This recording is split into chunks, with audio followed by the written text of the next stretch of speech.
This is one of my favourite topics, and it's something that I'm really so passionate about right now. How can women step into their feminine power? Yes, the feminine power, first I want to explain what is feminine power, right? So feminine power is basically the sacred feminine life force every woman has within.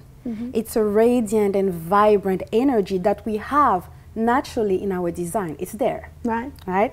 Unfortunately, what happened with life and crisis and history, heartbreak, pain, challenges, a lot of time these energies dim down, and women, it's kind of dormant in a lot of women.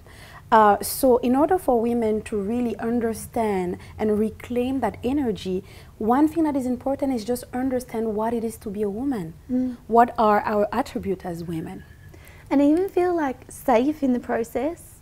You know, like for me, I attend your dance classes, and I love them because I can tap into my feminine power in a really safe, safe, I just feel so safe. Yes, yes. So my dance class, the reason why it really allows women to blossom is because it's a very, first the feeling of the class, the room is dark, so it's like a cocoon, we have candles, so we feel very sacred. The energy of the other women, because women together, when their energy melts, it becomes beautiful, and we uplift each other.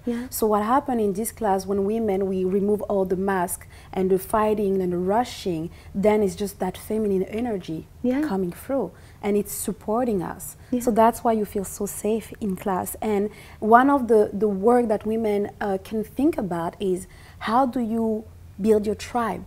How do you have this cocoon with other women where you can really meet, have heart-to-heart conversation, and uplift each other? Well, because like any other activity I've ever done, I'm competing with myself, right? And even in yoga sometimes I'm competing with myself, like push further.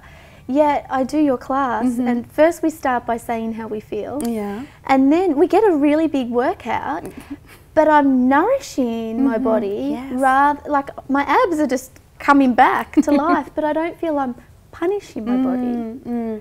So I want, everything that you just said is perfect, because I'm going right there to talk about, like, there are a lot of attributes of being a woman, but there are 9 that I want to talk about, and we use all those attributes in class. So the first 3 are related to everything that is about feeling the environment and being aware and finding clarity, intuition, perception, and emotions. In classes, you have a place where you can follow your intuition and start looking inside, finding that inner wisdom. You start being perceptive and feeling the other women's energy, tapping into that quality. And emotion, this is a place, and you know, I told in class, we ask how you feel at the beginning of class. I love a lot of people look at the other women and they're like, how do I feel? Because a lot of time we don't really sit and think about how do we feel, and then take the information from that emotion, right? Because those emotions can really guide us. So that's one attribute of the feminine. And then the 3 other ones that I put together, it's beauty, creativity, and sensuality. Right? So what do we do in class? We see other women's beauty. We allow ourselves to be creative and play and dance and express who we are through movement, right?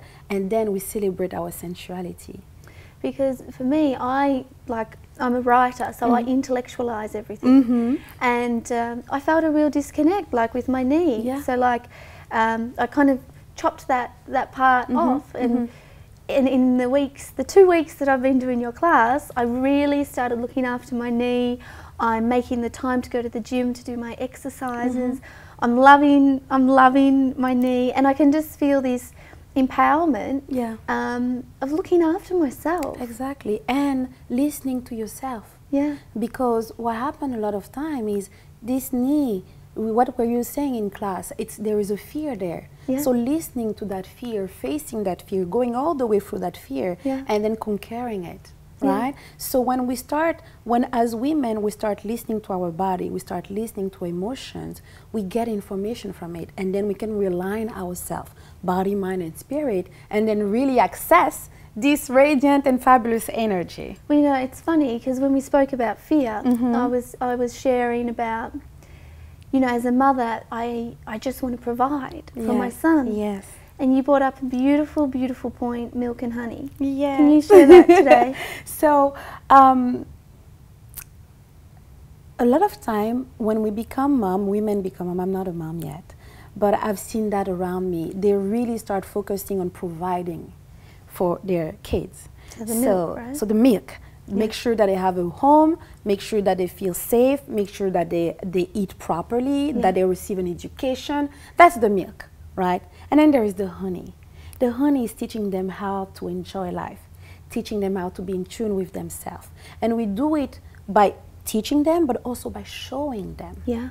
Right? And a lot of time, I was talking to one of my clients this week. We realized that she arrived in class and she was feeling completely depleted.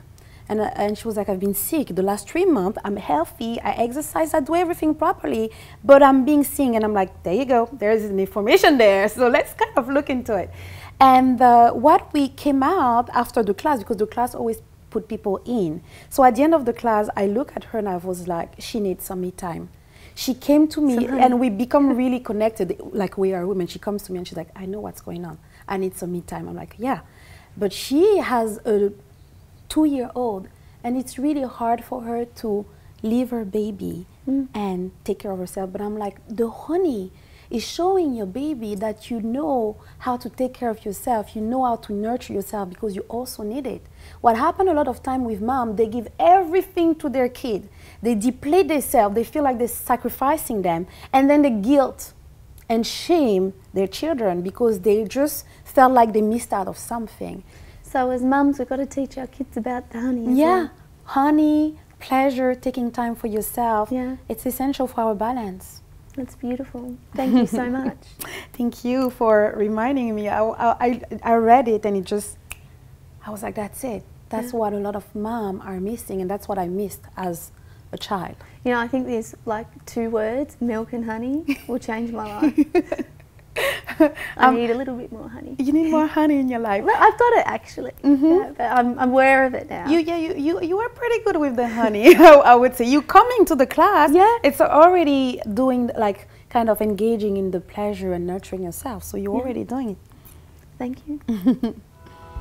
Every woman has feminine powers, a sacred life force within. Sometimes in life, whether it be crisis, tragedy, or heartache, this power can be dimmed down or forgotten. The good news is there is a beautiful uprising of women in the world today, and we are reconnecting and sharing this amazing secret with our sisters. We are beautiful, sensual, intuitive women who are remembering to enjoy the milk and the honey of life.